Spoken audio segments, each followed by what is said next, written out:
안녕하세요 여러분. 이번 시간에는 직접 경기도 주민참여예산에 참여하는 주민제안사업 참여 방법에 대해 설명해 드리도록 하겠습니다.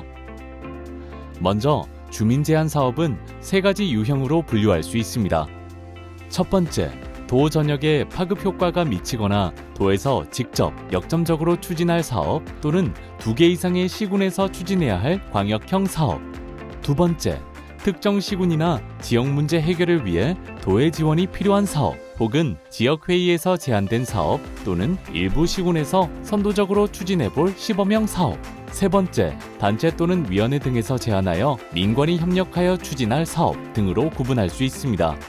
다만 지방자치법, 지방재정법 등 예산 편성에 관한 규정을 위반하는 경우, 추진 중인 사업이거나 행사성인 경우, 단년도 사업이 아닌 계속 사업인 경우, 이미 설치 운영 중인 도 또는 도내 시군 등의 시설에 대한 운영비, 타기관 사무, 기타 예산 편성 기준과 절차를 피할 목적으로 제안된 사업, 국토비가 이미 지원되었거나 지원될 예정인 사업 등은 선정이 불가하므로 유의해주세요. 다음은 주민제안 사업이 추진되는 과정에 대해 알아보겠습니다. 주민제안은 홈페이지를 통해 연중 상시 접수를 받고 있지만 다음 연도 예산에 편성되기 위해서는 집중 접수 기간이 종료되기 전까지 제안서를 제출해야 합니다. 참고로 집중 접수 기간은 통상 매년 2월, 4월경입니다. 주민제안은 경기도 주민참여예산 홈페이지에서 연중 상시 접수 가능합니다. 접수된 제안은 사업부서 분류와 지정 후 사업부서와 전문가, 원탁회의 등 수기 과정을 거치게 됩니다. 이 과정에서 주민제안 사업 추진 타당성을 검토하고 실국에서 구체화할 제안을 선정합니다. 선정된 제안에 대해 도사업 담당자와 제안자가 협업하여 사업에 대해 수정, 보완하여 구체화하면서 심사 대상을 확정합니다. 이렇게 구체화된 제안 사업을 주민참여예산위원회 분과위원회와 총회에서 심사를 개최하며 온라인 주민투표로 진행합니다. 주민참여예산위원회와 온라인 주민투표 결과를 반영, 최종 주민참여예산 사업이 선정됩니다. 선정된 사업은 예산안에 반영, 의회 예산 심의 후 확정됩니다. 다음은 가장 중요한 주민제안서 작성 방법에 대해 알아보겠습니다. 주민제안서는 경기도 주민참여예산 홈페이지에서 신청 가능합니다. 이번 학습에서는 실제 제출되었던 우수 주민제안서를 가지고 직접 주민제안서를 작성해 보도록 하겠습니다. 그럼 먼저 경기도 주민참여예산 홈페이지에 접속해 볼까요? 경기도 주민참여예산 홈페이지에 접속하시면 먼저 로그인을 진행합니다. 로그인은 휴대폰 인증 또는 사용 중인 SNS로 간편하게 이용할 수 있습니다. 휴대폰 인증 시에는 이용 중인 통신사를 선택한 후 본인 이름, 생년월일, 휴대폰 번호, 보안 문자를 작성하신 후 인증번호 6자리를 입력합니다. SNS 인증 시에는 해당 SNS에 등록된 본인 이메일 계정을 넣으면 바로 연결됩니다. 인증을 마치면 로그인이 완료되었습니다. 이제 주민제안 작성을 위해 화면 가운데 사업제안 신청을 눌러보겠습니다.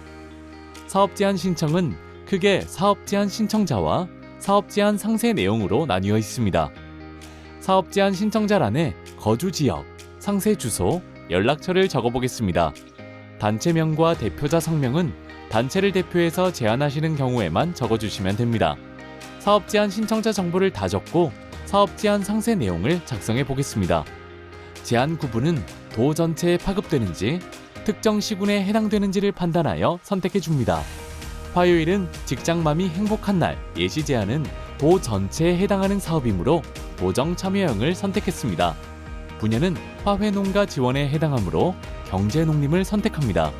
제안 구분과 분야는 담당 부서에서 재분류하므로 어려워 말고 선택해 주세요. 다음은 사업명을 적어보겠습니다. 사업의 내용이나 목적을 간단하고 분명하게 나타나도록 작성해 주시면 됩니다. 사업 목적은 제안하게 된 이유를 작성하는 부분입니다. 가장 좋은 제안서는 사업 목적, 즉 해결하고자 하는 문제가 무엇인지 잘 드러나는 제안서라고 할 수 있습니다.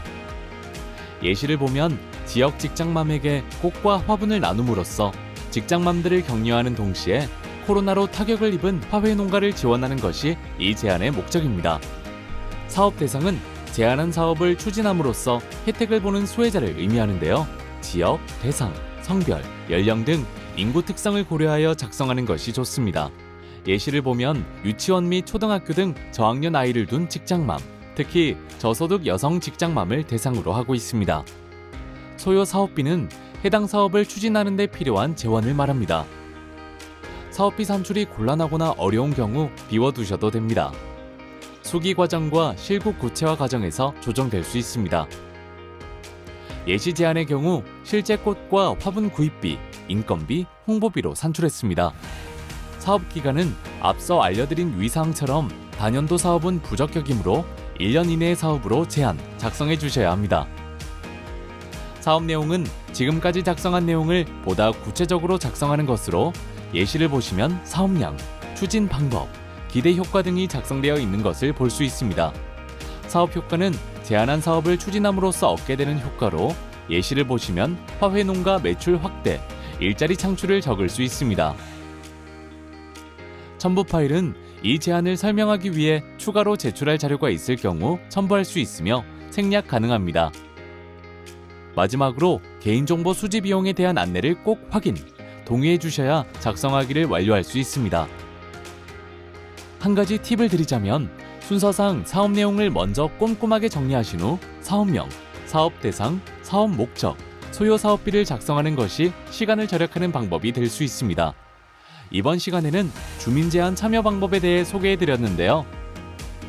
일반 도민의 입장에서 예산에 대해 알고 제안서를 작성하는 것이 다소 어려워 보이실 수도 있으나 일상생활에서의 문제를 알고 창의성을 가진 아이디어만 있다면 충분히 좋은 제안을 하실 수 있다는 점 꼭 기억해 주시길 바랍니다.